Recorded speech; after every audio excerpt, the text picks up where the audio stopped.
મિત્રો ફરી એકવાર સ્વાગત છે તમારું સોના ચાંદી લાઈવ ભાવ ચેનલ અને ગૌરવાણી ઓફિશિયલ ફેસબુક પેજ ઉપર સૌથી પ્રથમ તમામ મિત્રોને આજથી શરૂ થઈ રહેલા અંગ્રેજી નવા વર્ષ 2025 ની ખૂબ ખૂબ શુભકામનાઓ। આવનારા વર્ષમાં તમને સોનું અને ચાંદી સસ્તા નીચામાં નીચા ભાવે મળી રહે। જ્યારે તમારે ખરીદવું હોય ત્યારે અને જ્યારે તમારે વેચવું હોય ત્યારે સોના ચાંદીનો ભાવ ઊંચો હોય તેવી હું પ્રાર્થના કરીશ પ્રભુ પાસે। અને આજની વાત કરતા પહેલા અગાઉના વિડીયોની આપણે વાત લઈ લઈએ તો અગાઉથી આપણે કહેતા આવ્યા છીએ લગભગ છેલ્લા 1 મહિનાથી કે સોનું અને ચાંદી કેટલાક ખાસ કારણોને લઈ અને પ્રેશરમાં છે અને પ્રેશરને લઈ તેજી તરફી જે ટોન હતો તે પાછો પડી ગયો છે। તેજી નથી દેખાઈ રહી। એક દબાણ સાથે ઘટાડા સાથે સોનું ચાંદી વેપાર કરી રહ્યા છે। પાછલા દિવસોમાં પણ સોના ચાંદીના ભાવમાં ઘટાડો નોંધાયો છે। તો હવે સવાલ થાય કે આગળના દિવસોમાં હવે શું થશે? જાન્યુઆરી મહિનામાં, ફેબ્રુઆરી મહિનામાં, ત્યારબાદના ગાળામાં 2025ના અંત સુધીમાં સોના ચાંદીની ચાલ કેવી રહેશે? ભાવ કેટલો રહેશે? કયા એવી ઘટનાઓ બનવાની છે કે જે સોના ચાંદીના ભાવને નજીકના ગાળામાં અને લાંબા ગાળામાં અસર કરવાની છે? અત્યારે સોનું ચાંદી ખરીદવું કે સસ્તું થવાની રાહ જોવી? આ તમામ સવાલોના જવાબ આજના શોર્ટ વિડીયોમાં આપવાના છે। નવા મિત્રો હોય, પહેલી વાર વિડીયો જોતા હોય તેઓ ખાસ ચેનલ સબસ્ક્રાઇબ કરવાનું, ફેસબુકના મિત્રો પેજ ફોલો કરવાનું ભૂલશો નહીં। વિડીયોને લાઈક તો પહેલેથી જ કરી દેજો।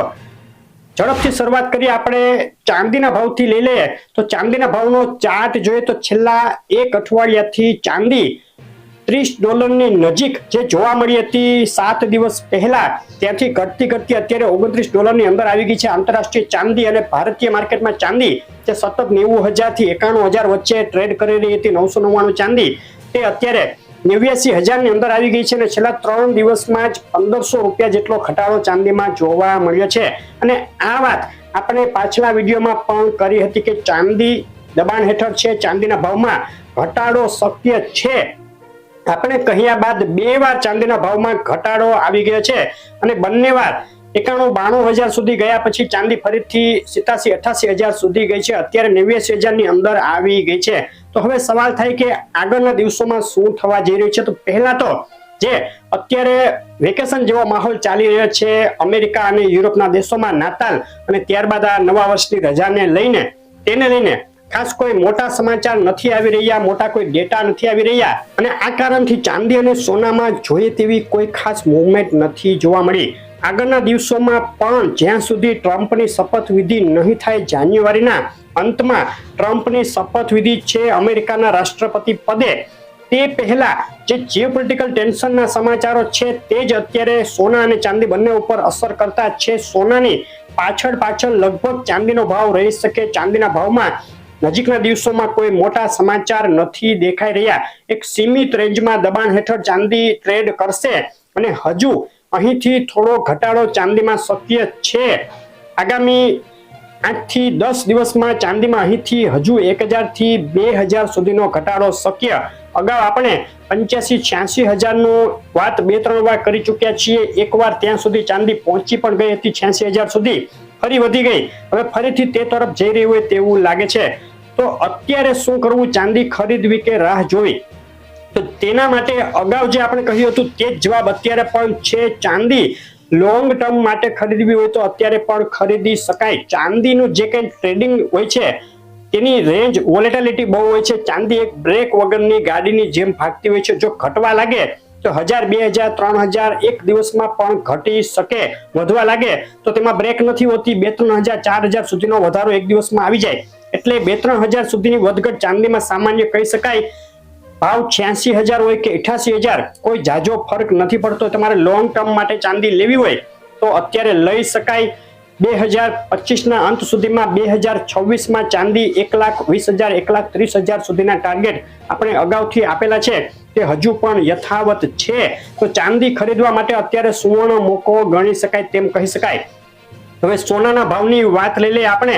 સોનાના ભાવનો ચાર્ટ જોઈ લઈએ એક અઠવાડિયાનો તો સોનામાં 2 તરફી પાતળી વધઘટ જોવા મળી છે। ઊંચામાં $2,640-42 સુધી અને નીચામાં એક દિવસ પહેલા $2,600 તોડી સોનું થોડા સમય માટે નીચે ઉતરી ગયું હતું, ત્યારબાદ ફરીથી થોડો ચમકારો દેખાયો અને અત્યારે આંતરરાષ્ટ્રીય સોનું $2620 આસપાસ ટ્રેડ કરી રહ્યું છે અને આ જે પાતળી વધઘટ છે કોઈ મૂવમેન્ટ નથી, તેના કારણો આપણે અગાઉથી આપી દીધેલા છે. ચાંદીના ભાવની વાત કરી ત્યારે કહ્યું તે મુજબ રજાનો માહોલ અને ખાસ કોઈ ડેટા ન આવવાને લીધે સોનામાં પણ અત્યારે ખૂબ જ પાતળી વધઘટો જોવા મળે છે. પરંતુ આ પાતળી વધઘટની જે સ્થિતિ છે, નો મૂવમેન્ટ જેવી સ્થિતિ છે, તે બહુ લાંબો સમય નહીં ટકે.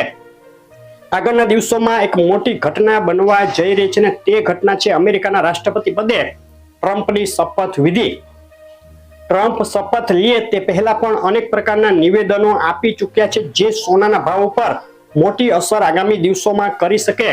સૌથી મોટા નિવેદન ટ્રમ્પના રશિયા, યુક્રેન અને ઇઝરાયલ હમાસ વચ્ચે સીઝ ફાયર કરાવવાની કોશિશો ટ્રમ્પ કરી રહ્યા છે. રશિયાના રાષ્ટ્રપ્રમુખ પુતિન 2 વાર એવું કહી ચૂક્યા છે કે તે પણ સીઝ ફાયર કરવા રાજી છે, પરંતુ અહીં પુતિનનો ઈગો આડો આવે છે. તો વારંવાર પુતિન ફરી જાય છે. 3 વર્ષથી યુદ્ધ ચાલી રહ્યું છે. પુતિનનો ઈગો છે, રશિયાનો ઈગો છે, તો એટલી ઝડપથી એટલી જલ્દીથી પુતિન નમવા તૈયાર નથી થઈ રહ્યા. તેને સીઝ ફાયર કરવું જ છે. પરંતુ આપણે ગુજરાતી ભાષામાં કહીએ તો પુતિન લાડ લડાવી રહ્યા છે અને આગામી દિવસોમાં ટ્રમ્પ જેવા પ્રમુખ પદે આવશે, પુતિન તેની સાથે સીઝ ફાયર માટે બેઠક કરે તેવી પૂરેપૂરી શક્યતા છે. અને આપણે ફેબ્રુઆરી મહિનામાં રશિયા યુક્રેન યુદ્ધમાં સીઝ ફાયર થાય તેવી શક્યતા હાલ મોટા પ્રમાણમાં જોઈ રહ્યા છીએ. આ ઘટનાની સીધી અસર સોનાના ભાવ ઉપર થઈ શકે, સોનાના ભાવ ઉપર દબાણ આવી શકે અને સીઝ ફાયર રશિયા યુક્રેન અને ઇઝરાયલ હમાસ યુદ્ધમાં થાય તો સીધી રીતે સોનાના ભાવમાં 2 થી 4% જેટલો, એટલે કે પ્રતિ 10 ગ્રામે 2 થી 3000 સુધીનો ઘટાડો જોવા મળી શકે છે. તો તેની આગળ રાહ જોવાની રહેશે કે કેટલું જલ્દીમાં જલ્દી આ સીઝ ફાયર થાય. એવું જ ઇઝરાયલ હમાસ યુદ્ધનું છે. ઇઝરાયલ હમાસ યુદ્ધમાં પણ ઝડપથી સીઝ ફાયર યુદ્ધ વિરામ થાય તેવી શક્યતાઓ વધી રહી છે. વિશ્વભરનું દબાણ અત્યારે ઇઝરાયલ ઉપર છે. તે પહેલા ઇઝરાયલ છેલ્લી ઘડીના તાબડતોડ મોટા હુમલાઓ પણ કરી રહ્યું છે. આગામી દિવસોમાં જાન્યુઆરી મહિનાના અંત પહેલા અથવા તો ફેબ્રુઆરીમાં ઇઝરાયલ હમાસ યુદ્ધમાં પણ સીઝ ફાયર થાય તેવી મોટી શક્યતા દેખાઈ રહી છે. આ બંને યુદ્ધ વિરામ સાથે જ સોના ચાંદીના ભાવમાં એક પ્રેશર રહેશે. તેને લઈને આપણે અહીંથી આગળ હજુ 1 થી 2 મહિના સોનું ચાંદી દબાણમાં રહે, ઘટાડા તરફી જોક રહે અને 1 થી 2 મહિનામાં સોના અને ચાંદી બંનેના ભાવમાં અહીંથી 3 થી 4% જેટલો ઘટાડો થઈ શકે તેવું જોઈ રહ્યા છીએ. સિવાય કે યુદ્ધ વિરામ ન થાય, કોઈ કારણથી યુદ્ધ ભડકી જાય અથવા તો કોઈ નવી જગ્યાએ યુદ્ધ શરૂ થઈ જાય તો આમાં ફેરફાર થઈ શકે છે. અને ટ્રમ્પ પ્રમુખ પદે આવશે ત્યારે આ એક કારણ સોનાના ભાવ ઘટવાનું છે. બીજું કારણ સોનાના ભાવ વધવાનું છે, પરંતુ તે લાંબા ગાળા માટે અસર કરશે. ટ્રમ્પની જે કાંઈ આર્થિક નીતિઓ છે તે લાંબા ગાળા માટે સોનાના ભાવમાં પોઝિટિવ અસર કરશે, જેને લઈને ફેબ્રુઆરી થી માર્ચ મહિના વચ્ચે જ સોના અને ચાંદીના ભાવમાં તેજી તરફી ટોન વધી જાય અને નવી તેજી તરફ સોનું ચાંદી આગળ વધતું જાય તેવી શક્યતાઓ પણ દેખાઈ રહી છે. 2025ના અંત સુધીમાં અગાઉથી આપેલા 88,000 થી 90,000 વચ્ચેના સોનાના ભાવના ટાર્ગેટ હજુ પણ યથાવત છે. તો આગામી 1 થી 2 મહિના સોનું ચાંદી ખરીદવા માટે એક સુવર્ણ તક ગણી શકાય. અત્યારે શું કરવું? આપણે સોનું ચાંદીમાં ઘટાડો થવાની શક્યતા બતાવી, સોનામાં ઘટાડો થવાની શક્યતા બતાવી, તો તેની રાહ જોવી કે નહીં? રાહ જોવા માટે આપણે 100% જે તમારે કોઈ બજેટ હોય કે અમારે આટલું સોનું લેવું છે તો તમામ સોનું લેવા માટે રાહ ન જોવી. કટકે સોનું અત્યારથી ખરીદતું જવું, સિસ્ટમેટિક ઇન્વેસ્ટમેન્ટ પ્લાન અમલમાં મૂકવો, 3 થી 4 ભાગ તમારી બજેટના પાડી અને સોનું ખરીદવાનું આ ભાવમાં પણ શરૂ કરી દેવાય. કારણ કે ઓવરઓલ સોનાનો ટોન છે તે તેજી તરફી છે. અત્યારે ટેમ્પરરી મંદીમાં સોનું છે, ટેમ્પરરી ઘટાડો છે. કોઈ પણ ઘટના સોનાના ભાવને તેજી તરફી રૂખ આપી શકે. તો એવું કાંઈ થાય તો તમે રહી જાઓ, તેવું ના થાય તેના માટે અત્યારથી સોનું ખરીદતું જવું અને ફેબ્રુઆરી મહિના સુધીમાં તમારું જે કાંઈ બજેટ હોય તે તમામ સોનું ખરીદી લેવું તેવી આપણે સલાહ આપી રહ્યા છીએ. આવી એક મોટી શક્યતા છે કે ફેબ્રુઆરી પછી સોનાના ભાવમાં વધારો થવાની શરૂઆત થાય તે પહેલા પણ થઈ શકે. એવું ના બને કે તમારે તળિયાનો ભાવ જ તમને મળે. સોનાનો ભાવ અત્યારે 78,800 રૂપિયા છે પ્રતિ 10 ગ્રામે. 24 કેરેટ 10 ગ્રામ સોનાનો ભાવ તે 78 થાય 77 થાય તેવી શક્યતાઓ છે જ. 76 પણ અમુક સંજોગોમાં થઈ શકે, યુદ્ધ વિરામના સંજોગોમાં, પરંતુ તમે એમ ધારીને બેસી જાઓ કે હું 76,000 થાય 75,000 થશે ત્યારે જ સોનું લઈશ, તો લગભગ એવું બને કે તમારા હાથમાં સોનું ન આવે ને તમે રાહ જોતા જ રહી જાઓ. તો તેવું નહીં થાય, તેના માટે સિસ્ટમેટિક ઇન્વેસ્ટમેન્ટ પ્લાન અમલમાં મૂકી અને સોનું ખરીદતું જવું. સોનું ચાંદી બંને ખરીદવા માટે અત્યારે સુવર્ણ સમય ગણી જ શકાય. તો આ છે આપણી સલાહ સોના અને ચાંદી માટે. આગળ આર્થિક જે કાંઈ પગલાં છે ફેડ દ્વારા લેવામાં આવી રહ્યા છે તેમાં ફેરફારો થવાની શક્યતા છે, તેને લઈને પણ સોના ચાંદીના ભાવમાં મોટી વધઘટો થશે. તેનો એક અલગથી વિડીયો આપણે લઈને આવશું, જેથી વિડીયો બહુ લાંબો ન થાય. આ માહિતી કેવી લાગી ખાસ કહેજો. આવી માહિતી અને રોજના તમારા શહેરના ભાવ જાણવા માટે તમારા શહેરનું નામ લખી કોમેન્ટમાં અમને મોકલી આપો. વિડીયો કેવો લાગે છે, માહિતી કેવી લાગે છે કહેજો. વિડીયો લાઈક કરવાનું, ચેનલ સબસ્ક્રાઇબ કરવાનું, ફેસબુકમાંથી જોઈ રહેલા મિત્રો પેજ ફોલો કરવાનું ભૂલશો નહીં. આભાર.